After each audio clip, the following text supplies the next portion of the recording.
like it, Philip? Very much. So nice of you to give it to me.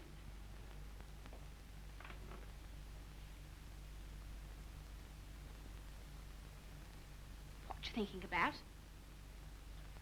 You were having quite a flirtation with Griffiths last night. Yes, I was, wasn't I? As a matter of fact, well, I'm sort of in love with him. Well, I'm not surprised. Why, what do you mean? Well, Griffiths is good-looking, he's amusing, he says the kind of things that make you laugh. I'll thank you not to make fun of me. You're a bit too superior for me, my fine young friend. Oh, good heavens, Mildred, I wasn't making fun of you. Well, you certainly don't act as if it's serious. Well, I don't think it is. Oh, you don't, eh? Why not? Because Griffiths isn't in love with you. How do you know? I asked him. Would you like to read a letter I got from him this morning?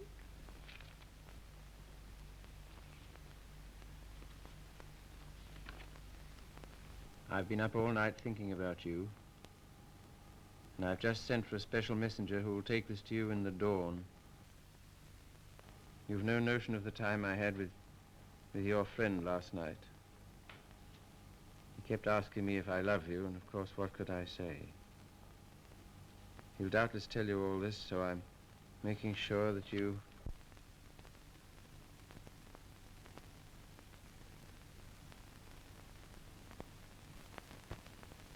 Well, can't help it if I love him, can I? No, I suppose not, but... And what you going on about? Nothing. Only I was fool enough to think that you cared for me. I do, Philip. As a friend. Not in any other way. But you do care for Griffiths in the other way. But you're rather cold. That sort of thing doesn't mean anything to you.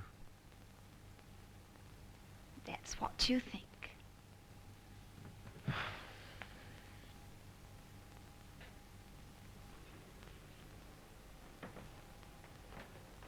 There's no use going on about it, Philip.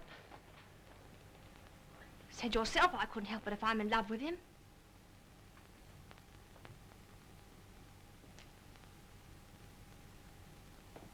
Well, if there's anything else to be said, say it. That's a nice dress you have on, Mildred. I couldn't afford it, but I paid for it.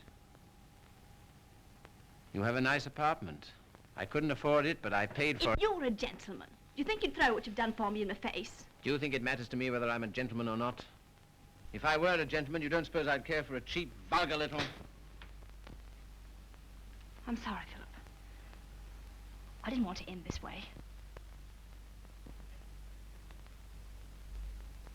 Harry's waiting for me. What do you intend to do? We're going to Paris. Get out. Get out!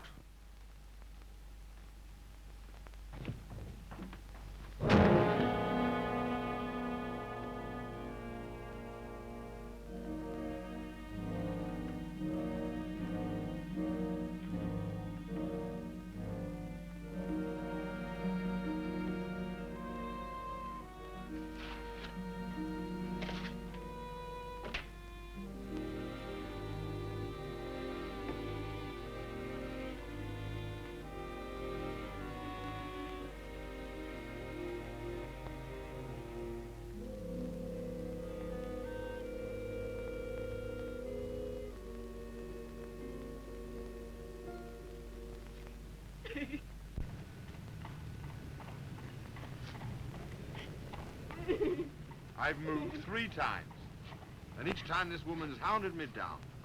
I don't like to do this, but... All right, sir. I'll move on. Come on, young lady. You can't stay here. Come on now.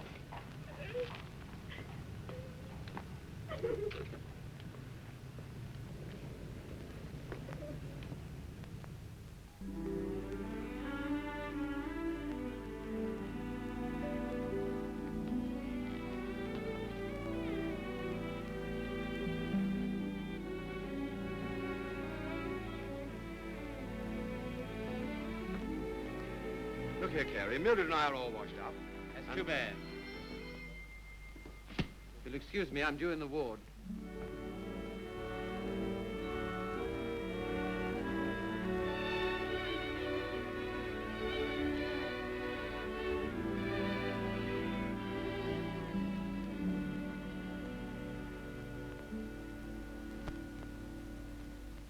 Anything interesting, Carrie? I was just thinking what an unusual name you have. It's a very old Yorkshire name. Once took a day's riding to cross our estates. And here I am in a charity hospital because my father loved fast women and slow horses. How the mighty are fallen. Hello! Hello, Father.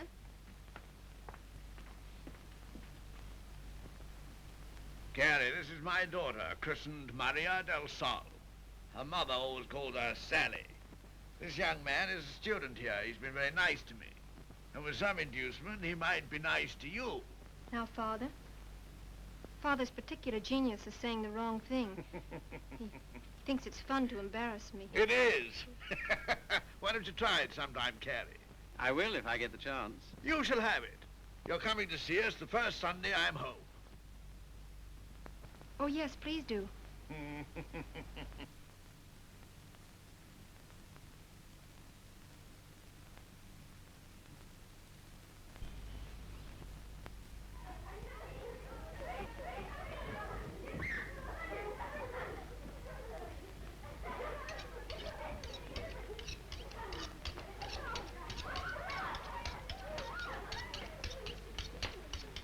What a quaint house.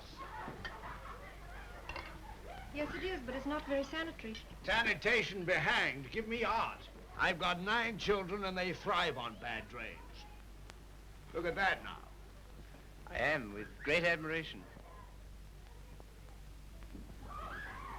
Shall I bring the ale, Father? Right, my girl. The sooner the better.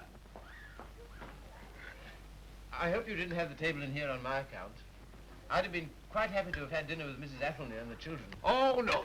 I always take meals by myself. I like these antique customs. I don't think women ought to sit down at table with men. Oh, don't you? Why not? It ruins conversation. And I'm sure it's very bad for them. Puts ideas in their heads. And women are never at ease with themselves when they have ideas. You sound like the voice of old England. I am, sir. And it's this fine old Yorkshire pudding that gives me strength to carry on. Now, stop getting up and down like a jumping jack every time she comes into the room. She doesn't want you to make a fuss about her, do you, Sally? And she won't get rude if you sit still while she waits on you. She don't care a hang for chivalry, do you, Sally? No, Father. You speak quietly while eyeing the young man so boldly. Yes, Father. You know what I'm talking about, Sally? How could I, darling? You're so clever. Don't stand behind my chair in order to make eyes at him. Better get Philip some more ale.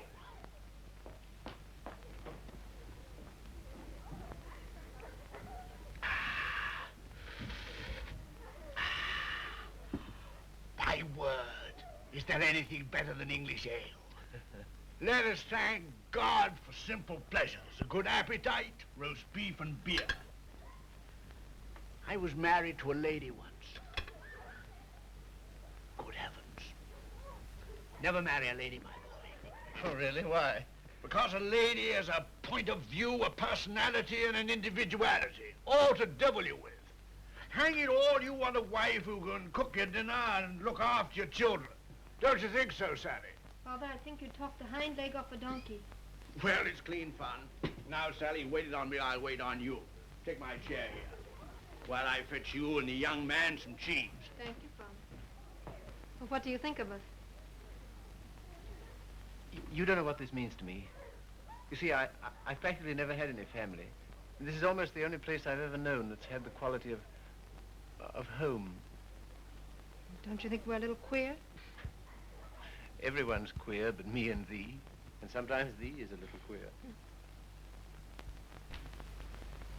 Well, thank you, Father.